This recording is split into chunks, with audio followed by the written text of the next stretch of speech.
மதிப்பிற்குரிய பெரியவர்களே, இங்கே அமர்ந்திருக்கின்ற கழகத்தின் சிங்கங்களே, சான்றோர்களே, பெருந்தகைகளே, உங்கள் எல்லாருக்கும் முதல்ல என்னுடைய மனமார்ந்த வணக்கத்தை நான் தெரிவிச்சுக்கிறேன்.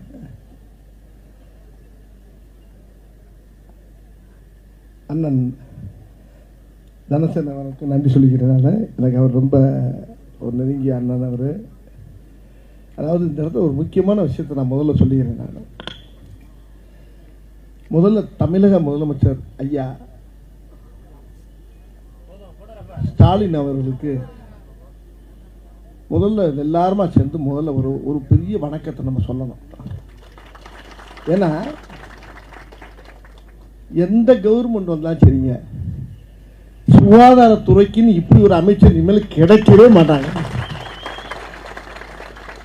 மா சுப்பிரமணியன் மாதிரி ஒரு அழகான ஒரு மனிதரை அவர் எப்படி தேர்ந்தெடுத்தாருன்னு எனக்கு தெரியல. எனக்கு நான் ஒரு நாள் இவர்கிட்ட தனிப்பட்ட முறையில் சொன்னேன், அண்ணன்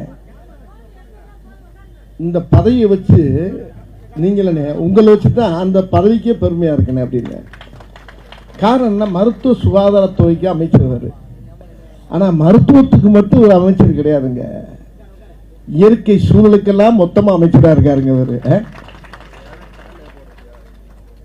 அண்ணன் இப்போ இந்த குறும்படம் போட்டு காட்டினாங்க. இந்த படத்துல இருந்து மனசு எனக்கு கொஞ்ச நேரம் அப்படியே மூச்சு நின்று அப்புறமா வருது. அவ்வளோ விஷயங்கள். மரங்கிறது ஒரு மரம் சாஞ்சாலும் சரி, ஒரு மரம் ஒடிஞ்சாலும் சரி, அது ஒரு மாதா சாகிற மாதிரி பார்க்குறாரு பார்த்தீங்களா, அதுதான் அவற்றுக்குள்ள ஒரு சிறிய சிறப்பு. நான் கேள்விப்பட்டேன், பெரியவங்ககிட்ட எல்லாம் சிலவங்க சொல்லுவாங்க, எனக்கு ரொம்ப பெரியவங்களாம் சொல்லுவாங்க, இப்போ கிராமங்களெல்லாம் ஒரு மரம் வச்சுட்டு அதை சாமியாக கும்பிடுவான். அதில் ஒரு மஞ்சள் துணியை கட்டி ஒரு மரம் வளர்த்தாவே அது தெய்வத்துக்கு சமமாக மாரியத்தா காளியத்தான்னு சொல்லி சாமியாக கும்பிடுவாங்க அந்த மரத்தை. அதோடைய அருமை என்னங்கிறது எனக்கு இப்போ தான் தெரியுது. நானும் என்னுடைய தோட்டத்தில் நிறையா மரங்கள் வளர்க்குறேன், யாருக்கும் தெரியாது. ரொம்ப இடத்துல மரம் நட்டுருக்கேன்.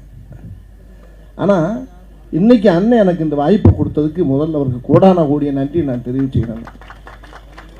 ரொம்ப நெஞ்சுக்கு நெகிழ்ச்சியாக இருக்கு எனக்கு. ஒருத்தர் சொன்னார், எனக்கு ஒரு பெரிய ஒரு டாக்டர் சொன்னார் எனக்கு, வடிவேலு,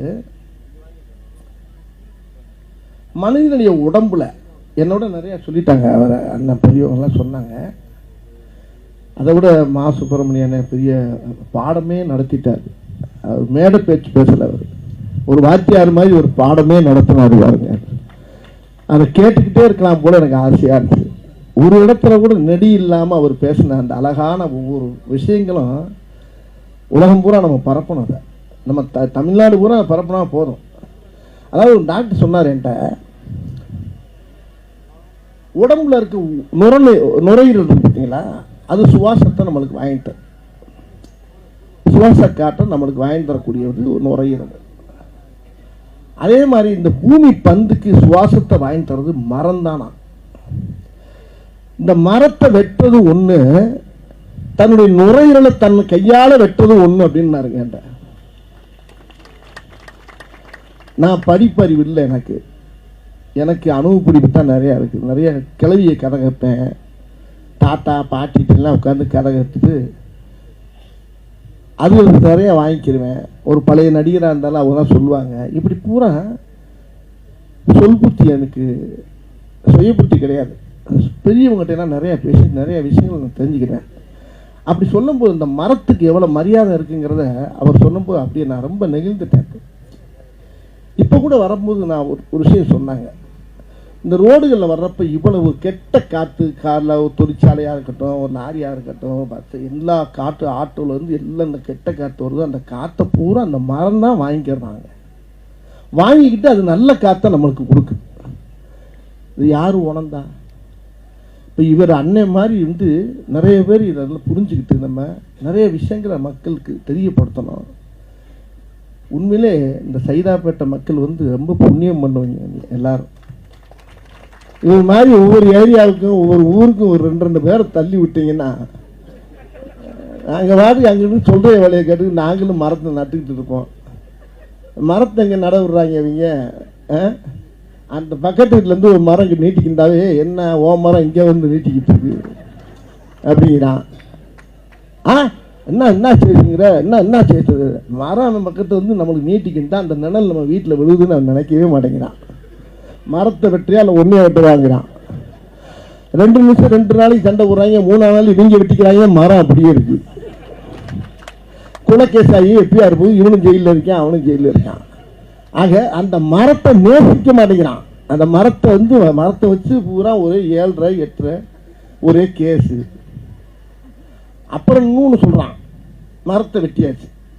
அந்த மரத்தை வெட்டினதுக்கு மேலே இவன் வீட்டுக்குள்ளே ஒரு ஓரமாக பாத்ரூம் போடுறான்.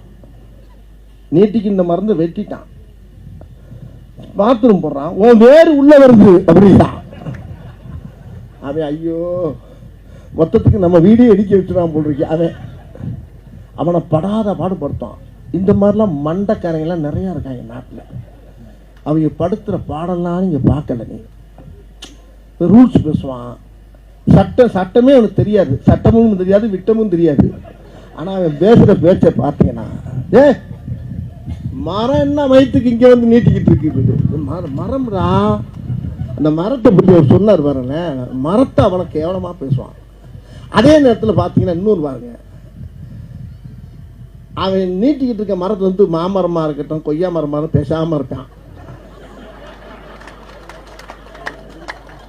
பேசாமல் இருந்துட்டு என்ன செய்வான், அங்கேருந்து மாடியிலேருந்து இவனை பார்ப்பான். இந்த மாதிரி விழுகிற பழத்தை பூரா இங்கே பார்த்துக்கிட்டு தான் இருக்க. நாங்கள் உக்கால 2 ஆட்டையை போட்டாலும் எங்களுக்கு தெரிஞ்சு போவோம். எது இருந்தாலும் எண்ணிட்டு எனக்கு கொடுத்துரு, உனக்கு கொஞ்சம் தர்றேன். அந்த மரத்தை கூட கனியா இருந்துச்சுன்னா எங்களுக்கு தெரியும், எங்களுக்கு போத்தான் மிச்சம். நாங்கள் சத்தம் இல்லாமல் இப்போ எங்கள் ஊரே நடக்குது. அதை பொறுக்கும் போது நம்ம வாட்சிமேனே கேட்பாரு, ஐயா எடுத்துக்கலாமையா 2 மரம் 2 பழத்தை எடுத்துக்கலாமான்னு. 2 எடுத்துக்க, அந்த 10 அங்கே தள்ளி விடுங்கிறது. அப்போ கூட அந்த அதை கொஞ்சம் நிதானமாக தான் இருக்காங்க. அடுத்த வீட்டில் நீட்டிக்கிண்டா கூட அது அவன் அது கனி மரமாக இருந்தால் அவன் அதை எண்ண ஆரம்பிச்சிடறான். இப்படி மரத்துக்காக மரத்தை தப்பாக இடம் விட்டு மரத்துக்கு மரியாதையே இல்லாமல் நடக்கிற இடம்லாம் நிறையா நடக்குது. அதனால் மரத்தை ஒரு தெய்வமாக நம்ம வணங்கணும். அண்ணன் சொன்னாங்க பாருங்க, மா சுப்பிரமணியன் சொல்லும்போது ரொம்ப அழகாக சொன்னாங்க. ஒரு பேரிடரெல்லாம் இதுக்கு வர்றதுக்கு காரணமே மரங்கள் இல்லாதனால தான். ஒரு மரம் சாய்ஞ்சதுக்கு வந்து இன்னைக்கு வந்து 5000 மரத்தை வைக்கிறாருன்னா இந்த பாக்கியத்தை எனக்கு கொடுத்துருக்காரு பாருங்க. இன்னைக்கு நான் நிறைய மரங்கள் என் தோட்டம்